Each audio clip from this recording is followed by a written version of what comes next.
এবার আমার মেয়েটাকে আপনারা সবাই নিজের পরিবারের মেয়ে ভেবেছেন এবং ৮ তারিখ সে প্রথম মানে ৮টা ১০-এ বাড়ি থেকে বেরিয়েছিল ডিউটিতে হসপিটালে।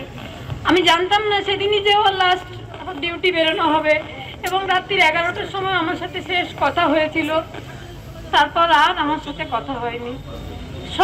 তারপরে সব কিছু জানেন আপনারা সবাই। আজ ৫৪ দিন আমি এখনো জানি না তার সাথে কেন এমন হলো, কিন্তু এই যে আপনাদের সবাইকে আমি পাশে পেয়েছি, এই এত সাধারণ নাগরিক, সিনিয়র জুনিয়র ডক্টর সবাইকে পাশে পেয়েছি বলে আমার এই আন্দোলন মনে হচ্ছে যে আমি বিচার পাবো। তবে একটা কি, আমি ইতিহাস আগে দেখিনি যে এই ইতিহাস তৈরি করে গেছে আমার মেয়ে। তার জন্য আমার মেয়েকেও আমি স্যালুট জানাই যে তোর ভয় নেই মা, এত মানুষ তোর পেছনে আছে, যখন তখন বিচার আমরা ছিনিয়ে আনতে পারবোই।